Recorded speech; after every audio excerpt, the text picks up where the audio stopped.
बिस्मिल्लाहिर्रहमानिर्रहीम। जैसा कि आप जानते हैं, ministry of religious affairs and interfaith harmony यानी मोरा ने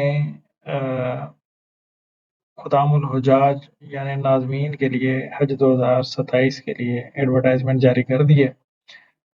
पहले एनटीएससी टेस्ट लेता था, इस दफ़ा जो है वो ओपन टेस्टिंग सर्विस के ज़रिए ये रिक्रूटमेंट की जाएगी और इसमें बीपीएस 7 से लेके बीपीएस 18 तक जो है वो गवर्नमेंट एम्प्लॉइज़ यानी वो इधर फेडरल गवर्नमेंट के एम्प्लॉइज़ हैं या प्रोविजनल गवर्नमेंट के एम्प्लॉइज़ हैं, वो अप्लाई कर सकते हैं।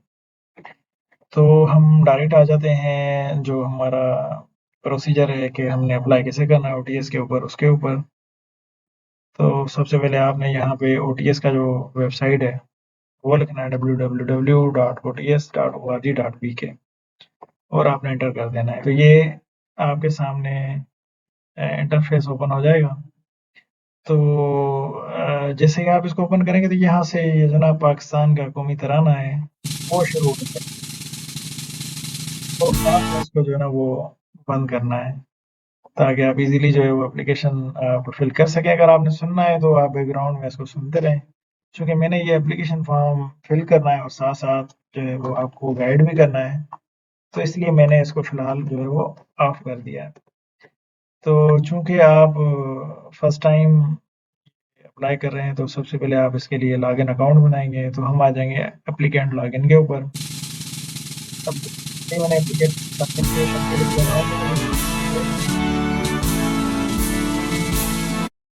ऑटोमेटिकली पीछे से जो है वो कौमी तराना शुरू हो गया। तो उसको क्लोज करने के लिए दो ऑप्शन है। एक तो यहाँ पे ऑप्शन आ रहा होता है वॉल्यूम का, आप वहाँ से भी क्लोज कर सकते हैं, और यहाँ पे ये ऑप्शन है एक, यहाँ से भी जो है आप उसको क्लोज कर सकते हैं।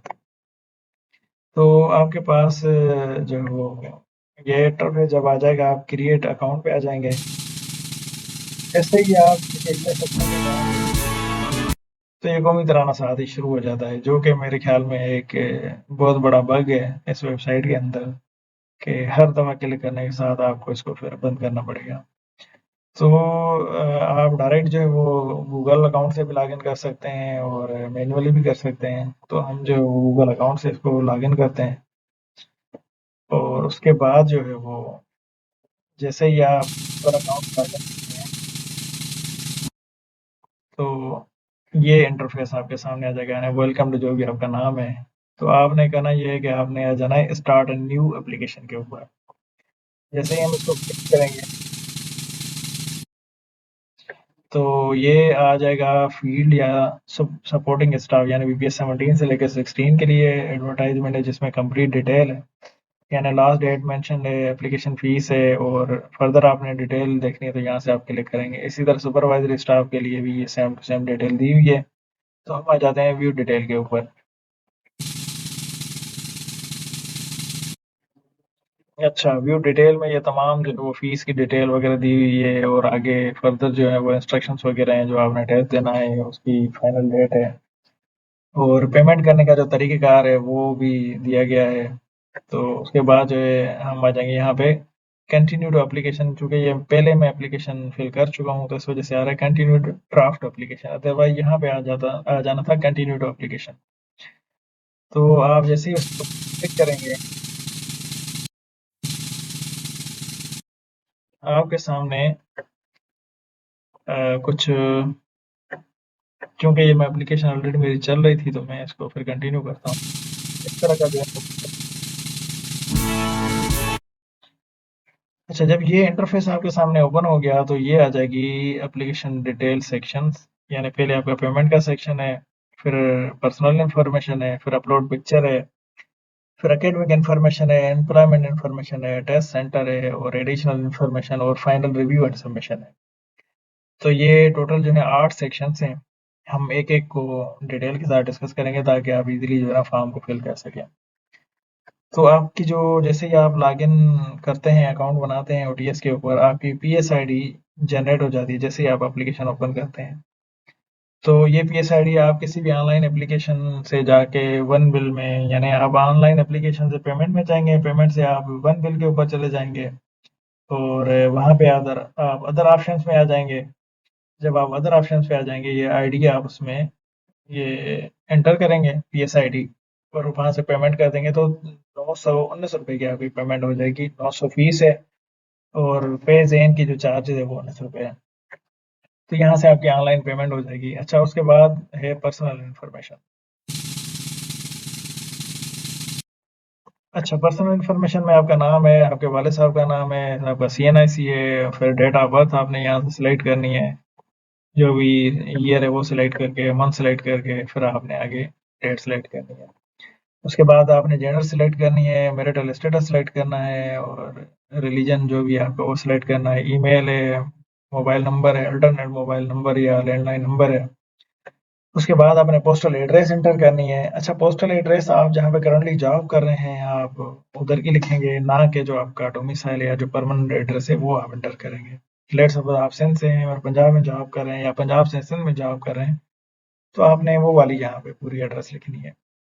अच्छा, उसके बाद आप गवर्नमेंट एम्प्लॉई हैं ऑब्वियसली, तो आप यहाँ पे यस कर देंगे। उसके बाद आप आ जाएँगे डोमिसाइल की इन्फॉर्मेशन पे, तो जिस भी आप इलाके से हैं या प्रोविंस से हैं, तो आपने वो सिलेक्ट करना है और अपना डोमिसाइल सिलेक्ट कर लेना है। यहाँ पे सिंध का देखें 3 ऑप्शंस आ रहे हैं, सिंध, सिंध रूरल और सिंध अर्बन। सिंध रूरल में ये 2 डिस्ट्रिक्ट्स हैं, कंबर शहदाद, कोट और मशरफ फिरोज, और सिंध अर्बन में ये डिस्ट्रिक्ट्स आ जाती हैं, कराची, हैदराबाद और सखर की। अच्छा, उसके बाद बाकी जो रिमेनिंग डिस्ट्रिक्ट्स हैं वो आ जाती हैं सिंध में। तो अगर आप खैरपुर, लारकाना, नवाबशाह वगैरह से, तो आप यहाँ से सिलेक्ट करेंगे। उसके बाद हाइट और वेट है। हाइट यानी आपने जो फीट हैं और डार्ट के बाद इंचेस लिखने हैं, यानी अगर 5 फीट और 10 इंच है तो 5.10 लिखेंगे। और वेट आप अपने केजीज में लिखेंगे। लेट्स सपोज 70 केजी तो 70 लिख देंगे, 80 है तो 80 लिख देंगे और फिर सेव इन्फॉर्मेशन पे क्लिक कर देंगे। ये आपकी इन्फॉर्मेशन सेव हो जाएगी। फिर आप अपलोड पिक्चर पे आ जाएंगे। यहाँ पे आप अपनी पिक्चर, तो इसके लिए 2 रिक्वायरमेंट्स हैं। एक तो ये है कि जो आपकी तस्वीर है वो पासपोर्ट साइज़ होनी चाहिए और दूसरी बैकग्राउंड जो है वो वाइट होना चाहिए। अगर आपकी तस्वीर का ब्लू बैकग्राउंड है तो आप किसी भी एआई टूल को वो पिक्चर अपलोड करके आप उसको प्रॉम्प्ट दे देंगे जी इस तस्वीर की जो है वो बैकग्राउंड को वाइट कर दें, तो वो आपको चेंज कर देगा। लेकिन दूसरा इसमें जो मेन चीज़ है वो देखने वाली ये है कि आपकी तस्वीर 200 केबी से ज़्यादा की नहीं होनी चाहिए। तो वो आप तस्वीर की फॉर्मेटिंग करके आप यहाँ से क्लिक फाइल से जाके तस्वीर सेलेक्ट करके अपलोड कर देंगे, तो यहाँ पे वो आपकी प्रोफाइल पिक्चर आ जाएगी। उसके बाद हम आ जाएंगे एकेडमिक इन्फॉर्मेशन के ऊपर।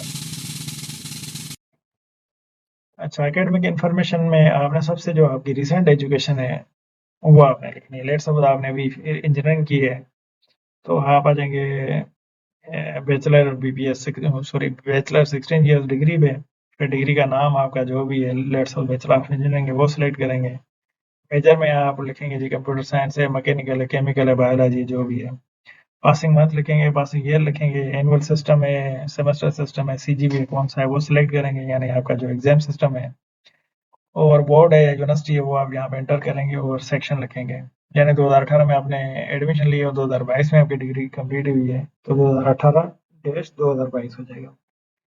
उसके बाद आपने मार्क्स एंटर करने, कितनी आपने मार्क्स ली, टोटल मार्क्स कितनी थी, परसेंटेज आ जाएगी खुद ब खुद यहाँ पे। और आपने यहाँ से डिवीजन सेलेक्ट करना है कि कौन सा आपका डिवीजन था। एड क्वालिफिकेशन करेंगे। इसी तरह फिर आपने जो है वो एफएससी की एजुकेशन एंटर करनी है, higher secondary certificate, school certificate पे क्लिक करेंगे, ये डिटेल डालेंगे। उसके बाद आपने मैट्रिक की डिटेल इसमें एंटर करनी है और साथ साथ सेव करते जाना है। अच्छा, उसके बाद अगर कोई आपने सर्टिफिकेशन वगैरह की हुई है तो यहाँ पे आप उसको एंटर कर सकते हैं, यानी कोर्स या सर्टिफिकेट का टाइटल आ जाएगा, आपने स्किल्स कौन से गेन किए, इंस्टीट्यूट कौन सा था, मंथ, ईयर, स्टेटस उसका क्या है, और अगर कोई परसेंटेज वगैरह है उसमें तो वो आपने इधर एंटर कर देनी है और यहाँ पे उसको ऐड सर्टिफिकेट कर देना है। अच्छा जी, उसके बाद हम आ जाते हैं, जो अगला सेक्शन है वो है एम्प्लॉयमेंट इंफॉर्मेशन। क्योंकि इसमें सबसे बड़ा प्रॉब्लम ये है कि आप जब भी जिस भी चीज़ के ऊपर क्लिक करेंगे तो तराना बीच में शुरू हो जाएगा। अच्छा जी, आप ऑलरेडी एम्प्लॉयड हैं, यहाँ से सिलेक्ट करेंगे ऑर्गेनाइजेशन कौन सी, सेमी गवर्नमेंट है, गवर्नमेंट है, ऑर्गेनाइजेशन का नेम हो जाएगा, आपका डेजिग्नेशन और सैलरी आपकी बेसिक पे आ जाएगी। जॉब स्टेटस आपका आ जाएगा, स्टार्ट एंड डेट और की स्किल्स। स्किल्स की ज़रूरत नहीं है सच एंटर करने की, लेकिन अगर आप एंटर कर देते हैं तो वो बहुत अच्छी बात है। फिर आप एड एम्प्लॉयमेंट रिकॉर्ड कर देंगे। उसके बाद है जी टेस्ट सेंटर आपने सेलेक्ट करना है। टेस्ट सेंटर के ऊपर क्लिक करेंगे और ये 3 प्रेफ़रेंसेस हैं, आपने टेस्ट सेंटर को जो है वो अगर बाद में चेंज करना है, या आपको है कि जी मैं हो सकता है ड्यूरिंग टेस्ट डेज़ मेरी कहीं कोई गवर्नमेंट या ऑफ़िशियल कोई कमिटमेंट आ जाती है, या आप लेट्स सपोज़ आप अपने नेटिव जो सिटी है वहाँ चले जाते हैं। लेट्स सपोज़ आप इस्लामाबाद में जॉब कर रहे हैं, आपने इस्लामाबाद सेंटर सेलेक्ट कर लिया, लेकिन बाद में आप कराची चले गए, तो आप और आपको पता चला कि आपका टेस्ट कराची में मतलब उन दिनों में कराची में होगा, यानी जिन दिनों आप कराची हैं, तो आप कराची सेंटर सेलेक्ट कर सकते हैं। और लेट्स सपोज़ आपको ये है कि जी कराची से होके मैंने हैदराबाद आना है, हैदराबाद पहुँचते हैं आपको पता लगता है कि टेस्ट है, और आप चूँकि पहला सेंटर आपका इस्लामाबाद है, वहाँ पहुँच नहीं सकते, तो आप तीसरी हैदराबाद की ऑप्शन भी रख सकते हैं यहाँ पे, या तीसरे शहर की ऑप्शन रख सकते हैं। तो वो आपको जब टेस्ट अनाउंस होगी तो आपके लिए वो ईज़ी हो जाएगा कि आपने टेस्ट कैसे और कहाँ पे देना है। अच्छा जी, उसके बाद एडिशनल इन्फॉर्मेशन है। एडिशनल इन्फॉर्मेशन में कुछ इस तरह के जी आप are you permanent government employ वो आपने ऐड करना है, और ये कि आपने पहले कितनी दफ़ा आपने ये ड्यूटी अंजाम दी है।